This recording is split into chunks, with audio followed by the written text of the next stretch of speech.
Good evening our students. बेटा science में आज आपका क्लास 9 की साइंस है और मैंने क्या हमारे आसपास के पदार्थ शुद्ध हैं इसमें भौतिक परिवर्तन तथा रासायनिक परिवर्तन तक मैंने करा दिया था। ठीक है, आज हम पढ़ेंगे मिश्रणों का पृथक्करण। ठीक है, इस मिश्रण का प्रकार कौन कौन से होते हैं? ठोस मिश्रण, ठोस द्रव मिश्रण, द्रव मिश्रण, गैस मिश्रण। ठीक है, इसमें पृथक्करण की तकनीकी कौन कौन सी हैं? ठोस मिश्रण को पृथक करने की तकनीकी कौन कौन सी है? पृथक करने की यांत्रिक तकनीकी, उचित विलायक का प्रयोग करके, ऊर्ध्वपातन करके, चुंबकीय पृथक्करण करके, क्रिस्टलीकरण करके और प्रवाही क्रिस्टलीकरण करके। ठीक है, ये हमारी पृथक करने की तकनीकी हैं, काय को ठोस से ठोस को अलग करने का। ठीक है, इसमें एग्जाम्पल दिया हुआ है उदाहरण में आयरन छीलन प्लस कॉपर छीलन, चना प्लस गेहूं के दाने, रेत या नमक, चारकोल प्लस सल्फर, कपूर और साधारण नमक, रेत और आयोडीन, रेत प्लस आयोडीन। ठीक है, इसी तरीके से ये शुद्ध उदाहरण दिए हुए वो आज आपको करने अपने आप। ठोस द्रव मिश्रण में क्या आता है? कौन कौन से इसके पृथक्करण करने की तकनीकी हैं? एक छानना है, अपकेंद्रण है, तलछट तथा निर्धारण, बाष्पीकरण है, आसवन है। अब द्रव का मिश्रण, इसको दो विधियां हैं इसकी पृथक्करण करने की, एक पृथक कीप द्वारा, एक प्रवाही आसवन द्वारा। गैस मिश्रण को हम किन पृथक्करण तकनीकों द्वारा वो करते हैं?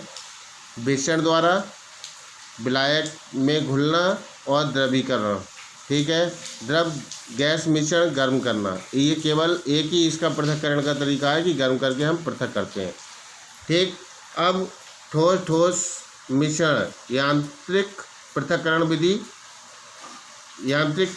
विधि क्या होती है? दो ठोसों के कणों के आकार, आकृतियाँ, रंग भिन्न होते हैं, उन्हें हम चिमटी की मदद से अलग करते हैं। कांच की प्लेट में मिश्रण लेते हैं तथा ठोस कणों को आकार या रंग से पहचानकर चिमटी से छांट लेते हैं।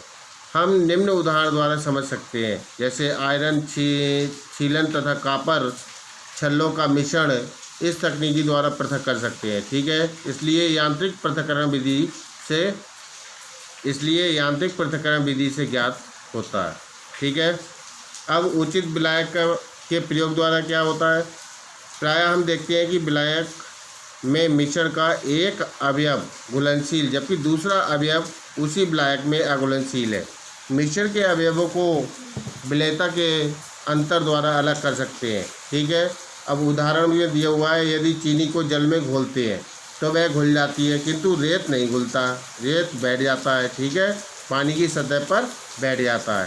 चीनी व रेत के मिश्रण को जल विलायक द्वारा पृथक किया जा सकता है। अतः जब विलायक में एक ठोस अवयव घुलनशील जबकि दूसरा अघुलनशील हो तो इस विधि का प्रयोग किया जाता है। ठीक है, एक घुलनशील हो और दूसरा अघुलनशील होता है तो हम उचित विलायक का प्रयोग करके उसको अलग कर सकते हैं, यानी पृथक्करण के आधार पर विलेयता में अंतर करते हैं। ठीक है, अब नेक्स्ट आता है आपका ऊर्ध्वपातन विधि द्वारा प्रेक्षण। सबसे इम्पोर्टेंट यही है बेटा।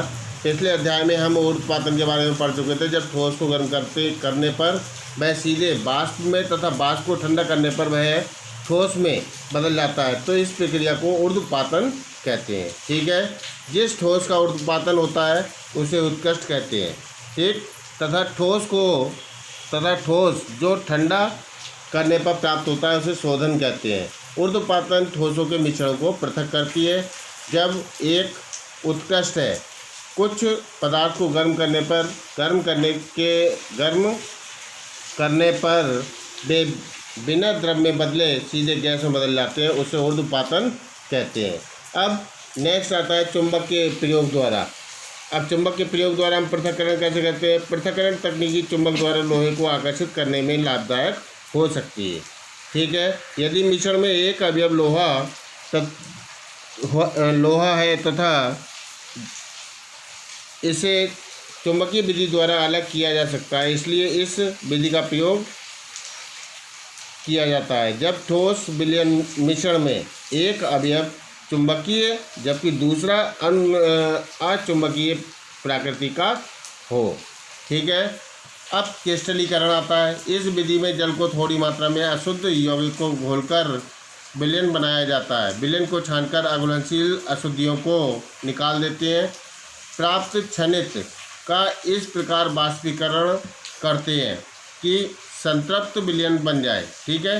गर्म करने के बाद संतृप्त विलयन को धीरे धीरे ठंडा होने देते हैं। शुद्ध क्रिस्टल ठोस बन जाते हैं तथा अशुद्ध विलयन में घुले रह जाते हैं। इससे इन्हें छानकर अलग कर देते हैं और सुखा लेते हैं। ठीक है बेटा, क्रिस्टलीकरण तक हो गया आज। इसको आप 2 बार रिवीजन करेंगे, पूरे उसके क्रियाकलापों को पूरा अच्छे तरीके से पढ़ेंगे। आगे को हम कराएंगे कल बेटे। ठीक।